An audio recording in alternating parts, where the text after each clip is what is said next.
Welcome to the HFY Tales channel. Remember to like and subscribe if you like the story. Enjoy and take care. Mystara's twin suns blazed mercilessly over its endless dunes, casting shimmering waves of heat across a sea of golden sand. The winds whispered secrets to the alien nomads, the Cherii, who traversed the desert in harmony with its unforgiving rhythms. Their prayers to the Shai Hulud, the colossal sandworms that carved paths beneath their feet, were both reverent and necessary. Without the sandworms, Mystara was nothing but an empty, lifeless expanse. Lysara, high priestess of the Cherii, stood atop a jagged rock outcrop, her ceremonial robes fluttering against the hot breeze. Her violet, pupilless eyes scanned the horizon as she held a smooth, carved whistle in her hands. The instrument was more than a tool. It was the voice of her people, used to summon the Shai Hulud in their hour of need. But today, the sands brought something strange. A glimmer of silver caught her eye in the distance, something alien and out of place on her sacred dunes. Her heart quickened as she gestured to her guards. They climbed the dunes with her, weapons drawn, ready to face whatever lay ahead. What they found was not a monster or a threat, but a wreck, a metallic beast of some kind, torn open and smoldering from its impact. The sight chilled her. Machines did not belong on Mystara.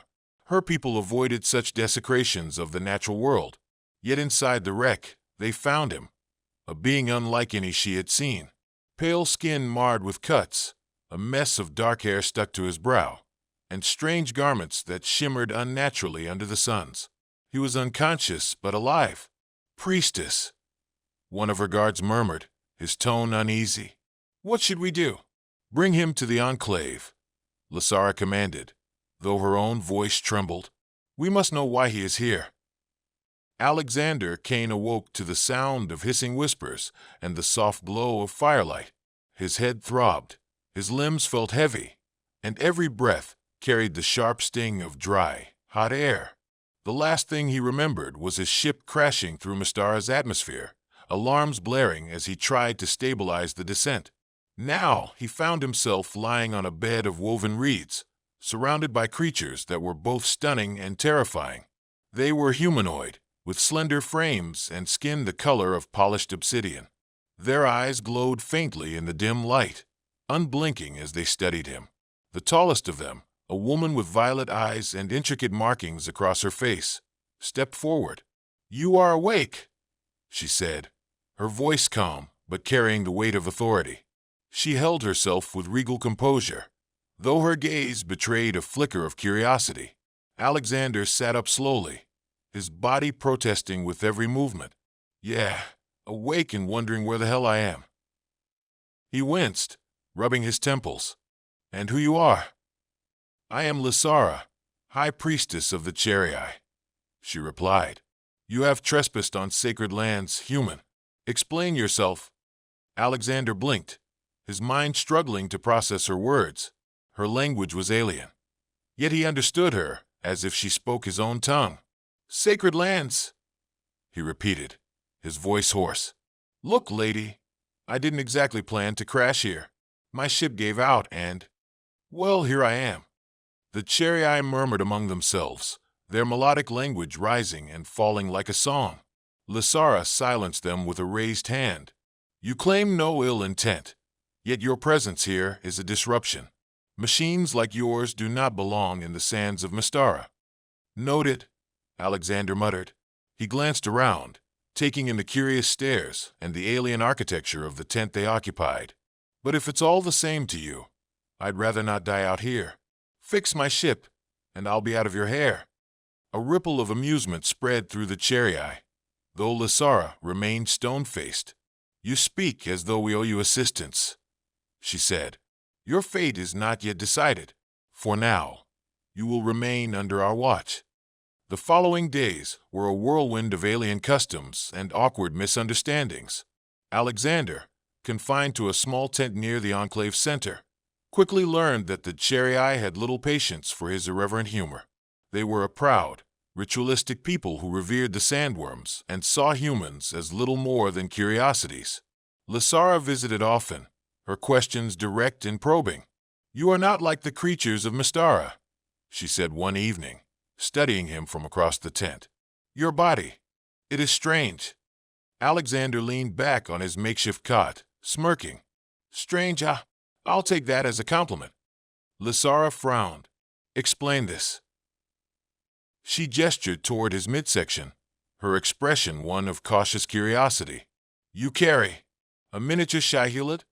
It took Alexander a moment to process her words, and when he did, he burst out laughing. Wait, are you? He coughed, trying to stifle his amusement. Are you talking about that? Lysara's frown deepened. Do not mock me, human. I speak of the appendage between your legs. It resembles the sacred form of the sandworm. Alexander's laughter died as he realized she was completely serious.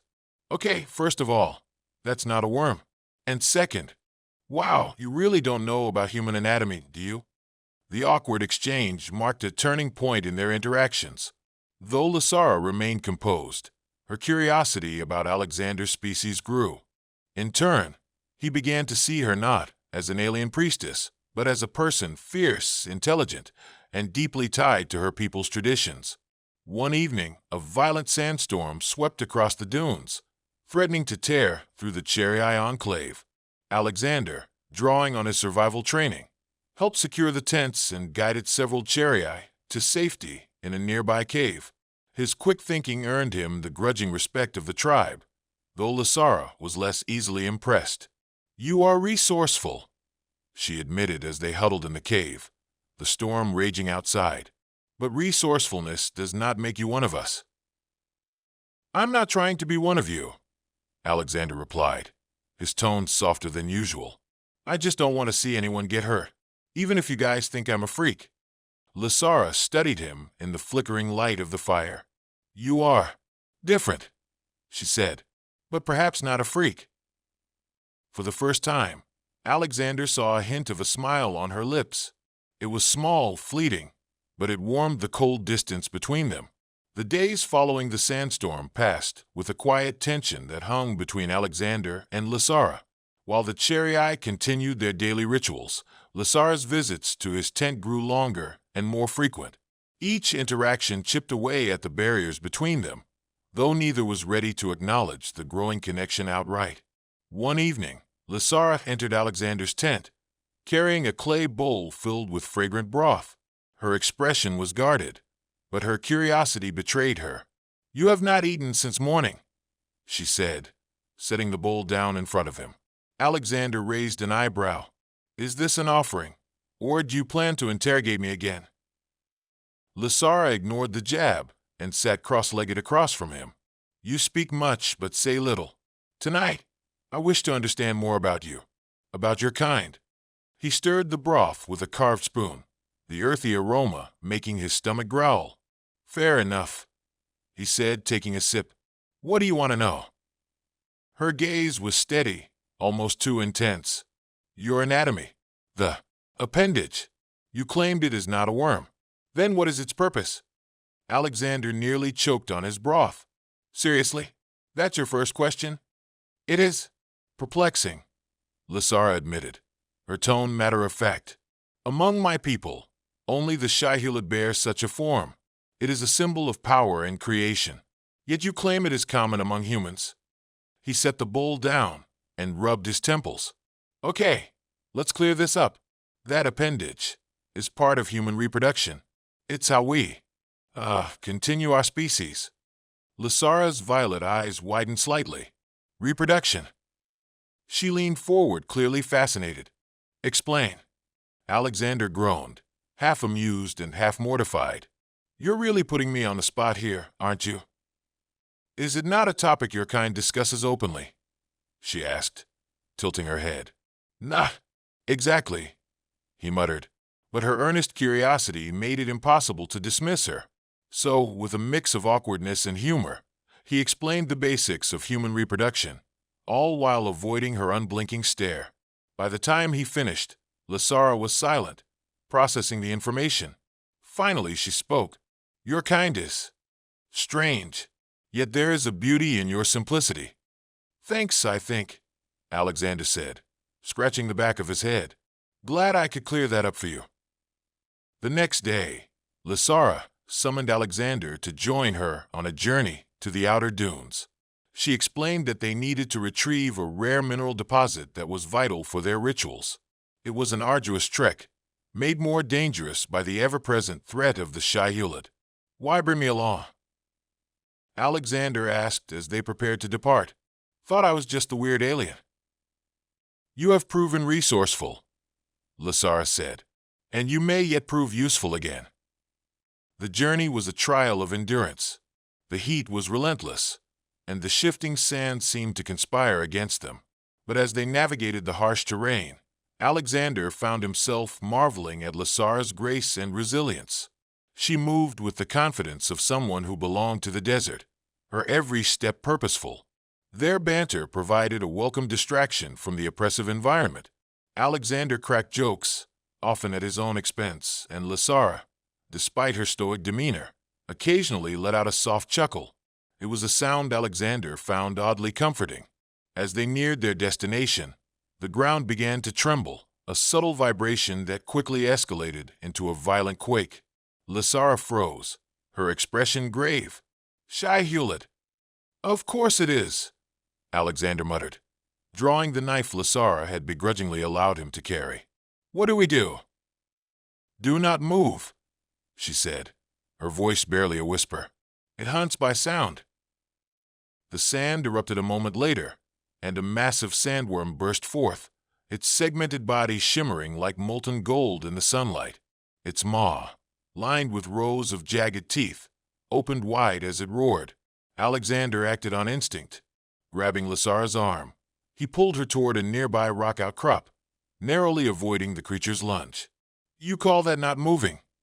He shouted. Lysara glared at him, though her eyes held a flicker of admiration. You are reckless, human. And you're welcome, he shot back. Working together, they managed to distract the sandworm long enough to escape its territory. By the time they reached the safety of the mineral deposit, both were exhausted but alive. That night, as they rested under the stars, the weight of their shared experience hung heavy in the air. Lysara sat beside the fire, her gaze fixed on the horizon. Alexander, seated across from her, broke the silence. Not exactly the bonding experience I had in mind, he said, attempting a smile. Lysara turned to him, her expression unreadable. You saved my life today. For that, I owe you a debt. Don't mention it, he said. Seriously, you guys take this whole life debt thing way too seriously. She tilted her head, studying him. Why do you act as though your own life holds so little value? Alexander hesitated, caught off guard by the question. It's not that I don't value it, he said slowly. I guess I've spent a lot of time looking out for others. Comes with the territory. Lysara's gaze softened, and for a moment, the distance between them seemed to vanish. You are unlike any creature I have known, Alexander Kane. And you're not exactly what I expected from an alien priestess, he replied, his voice low. Their eyes met, and the firelight cast a warm glow over their features. Neither moved, but the tension between them crackled like electricity, unspoken yet undeniable. The Cherry Eye Enclave welcomed Alexander and Lysara back with quiet reverence. Their journey had been treacherous, and the rare mineral they carried would ensure the success of the upcoming sandworm summoning ritual. Yet not everyone was pleased with Alexander's growing presence among the tribe. Whispers rippled through the camp. The elders convened, their ancient faces etched with disapproval. Lysara stood before them, her posture regal but tense. Alexander, standing behind her, couldn't understand much of their melodic language, but their glares told him enough. They don't like me, huh? He muttered. Lysara didn't look back at him. Your presence challenges their traditions. To them, you are a disruption. Alexander smirked. Nice to know I'm consistent. The eldest among them, a towering figure named Zorith, spoke with a booming voice. Lysara turned to Alexander, her face grim. They demand proof of your worth. You must face the trial of the sands. Alexander raised an eyebrow. Sounds fun. What's the catch? It is a test of survival, Lasara said, her tone serious. You will enter the sacred dunes alone, armed only with a blade. You must summon and pacify a juvenile Shai Hulud to prove your courage and skill. Alexander's smirk faltered. Right. So, just me, a knife, and a giant murder worm. Great. The next day, the entire tribe gathered at the edge of the sacred dunes. The air was thick with anticipation, and the twin suns burned relentlessly overhead. Alexander stood in the center of the gathering, stripped of all but a simple robe and the ceremonial blade Lasara handed him.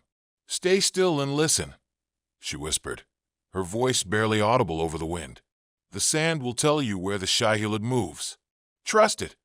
Trust the sand, Alexander echoed, his heart pounding. Easy for you to say. With that, the trial began.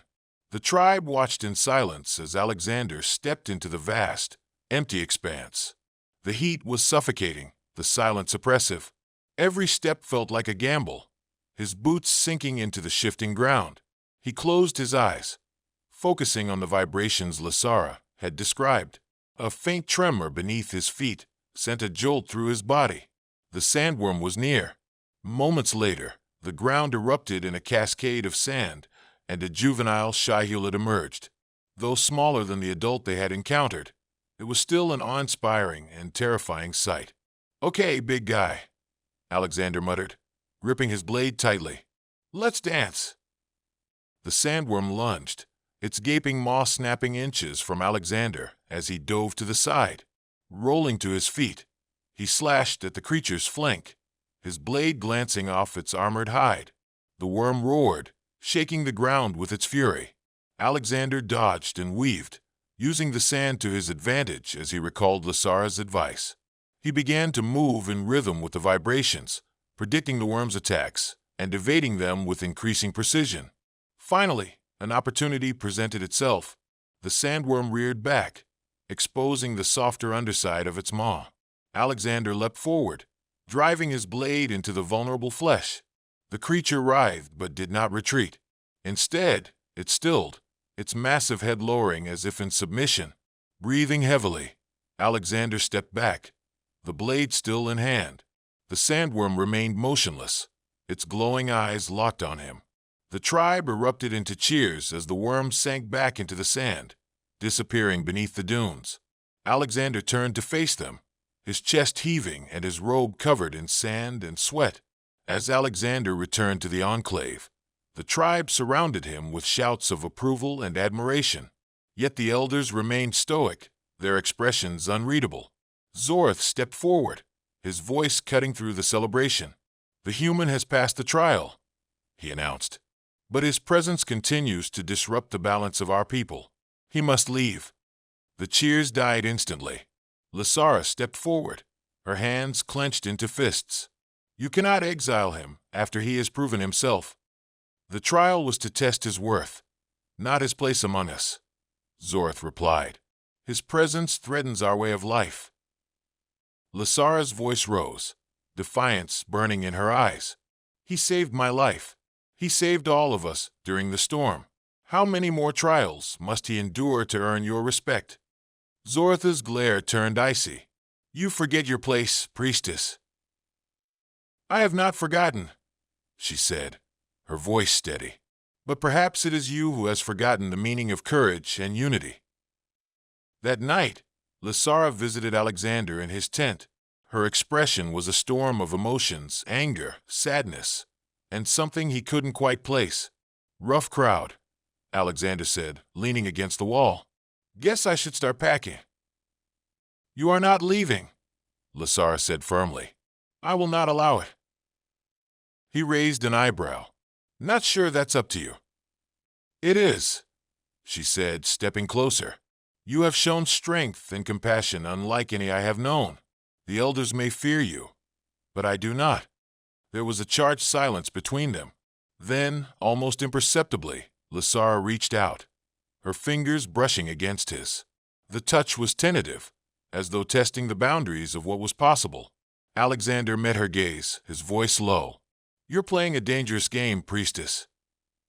Perhaps, she whispered. but I am willing to take the risk." Their lips met, the kiss a mixture of hesitation and urgency. It was a breaking of barriers, a defiance of tradition, and an acknowledgement of the bond that had grown between them. For the first time, the distance between human and Cherry disappeared entirely. The enclave lay quiet in the early hours of dawn, the first rays of sunlight casting long shadows over the dunes. Most of the tribe still slumbered, unaware of the tremors in the sand that heralded an approaching storm. Not a sandstorm, but something far more dangerous. A massive adult Shai Hulud, drawn unnaturally close to the enclave by forces unknown. Lysara and Alexander stood at the edge of the enclave, the ancient artifact cradled in Lysara's hands. Its crystalline core glowed faintly, pulsing in rhythm with the vibrations beneath their feet. "Are you sure this will work?" Alexander asked, his voice tense. "No," Lysara admitted, her gaze steady. "But it is our only chance."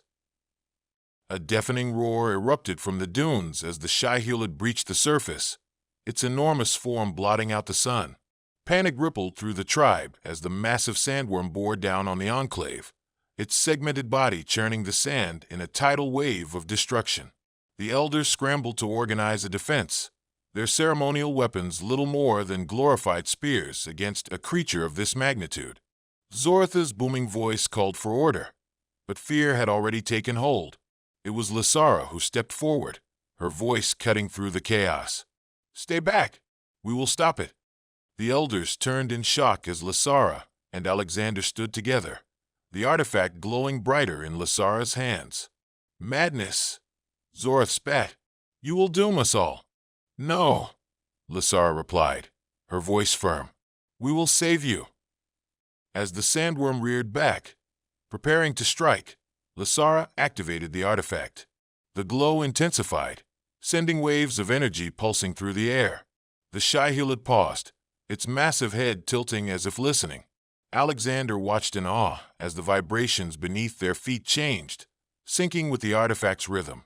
"It's working," he muttered. Lysara's voice rose, chanting in the melodic language of the Cherry. The sandworm responded, its movements slowing, its massive body coiling in a way that seemed almost gentle. The tribe watched in stunned silence as the Shai Hulud lowered its head, its glowing eyes fixed on Lysara and Alexander. The artifact's energy pulsed one final time, and the sandworm stilled completely, its massive form resting like a mountain at the edge of the enclave. The silence that followed was deafening. Lysara turned to face her people, the artifact still glowing faintly in her hands. "This is what we can achieve," she said, her voice strong. "This is the power of unity, of embracing the new without forsaking the old." Alexander stepped forward, addressing the tribe for the first time. "I'm not here to destroy your traditions or your way of life. I'm here to help. Together, we can do more than survive, we can thrive." Zoratha's face was a mask of conflicting emotions, but even he couldn't deny what he had witnessed.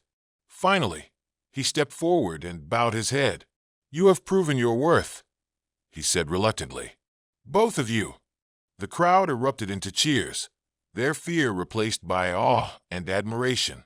Lysara and Alexander stood together, their bond now recognized as a symbol of hope and strength. Over the following days, the artifact was integrated into the Cherry's rituals, allowing them to communicate with the Shai Hulud in ways they had never imagined. Alexander's knowledge of technology and Lysara's deep connection to her people made them a formidable pair, their leadership inspiring a new era for the tribe. The elders, including Zorath, begrudgingly accepted Alexander as one of their own. Lysara's position as High Priestess was reinstated, her defiance now seen as an act of courage rather than rebellion. One evening, as the twin suns set over the dunes, Alexander and Lysara stood at the edge of the enclave, gazing at the horizon. "You're staying," Lysara said softly, more a statement than a question. Alexander chuckled. "Yeah, I guess I am. Someone's got to keep you out of trouble." Lysara smiled, a rare but genuine expression. "And someone must keep you grounded, human." They stood in silence, the golden sand stretching endlessly before them, a symbol of the possibilities that lay ahead. For the first time, Mystara felt like home, for both of them. The winds of Mystara carried a different tune now, one of hope and renewal. The Cherrii Enclave, once bound by unyielding tradition, had begun to embrace a future that merged their ancient ways with newfound possibilities. The shimmering sands no longer seemed so hostile, their secrets now shared with the people who had lived alongside them for generations. In the weeks following the climactic event, the artifact had become an integral part of the tribe's rituals. With Alexander's help, the Cherrii learned to wield its energy responsibly, using it to summon and pacify the Shai Hulud when needed. For the first time, the tribe could navigate the sands with unprecedented safety, forging deeper connections with the desert and its magnificent creatures. Lysara stood at the center of these efforts, her voice a bridge between tradition and progress. She led the ceremonies with a renewed vigor, her authority now strengthened by her defiance of the elders and her bond with Alexander. Alexander had carved out his place in the Enclave, not as an outsider or a novelty, but as a respected member of the tribe. He taught the Cherrii practical survival techniques, shared stories of Earth, and learned their language and customs in return. The children followed him with wide-eyed curiosity, while the adults listened intently to his tales of distant stars and strange worlds. One evening, a young Cherrii approached him, her eyes bright with curiosity. "Human," she asked, "why do you stay here so far from your home?" Alexander knelt to her level, smiling gently. "Because sometimes home isn't a place. It's the people you find along the way."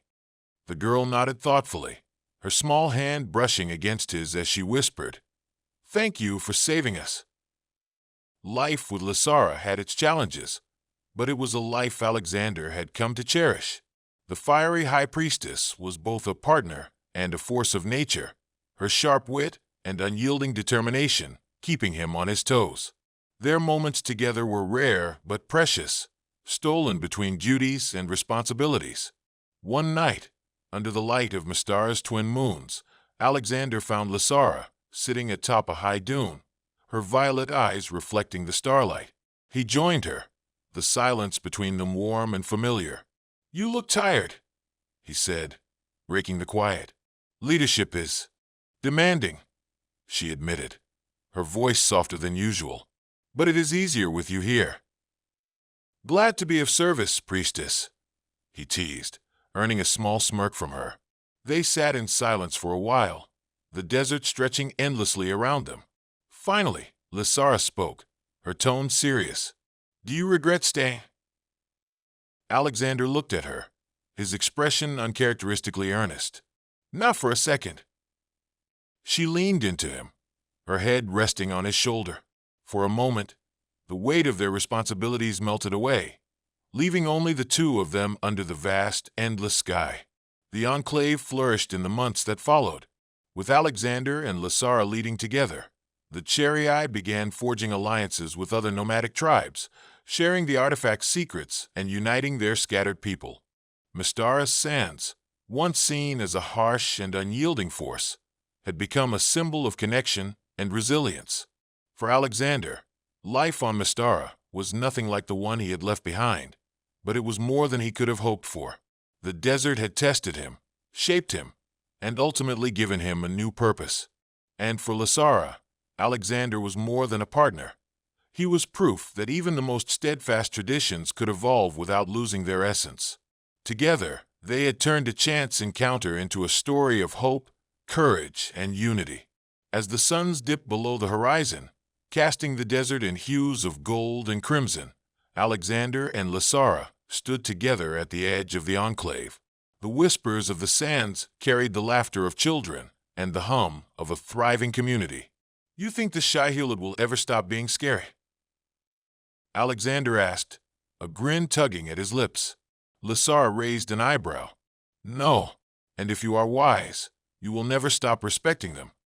"Noted," he said with a chuckle, slipping his hand into hers. For a brief moment, all was quiet, the chaos of the universe giving way to the stillness of the desert night. "Home," Alexander murmured. Lysara glanced at him, her gaze soft. Yes, home.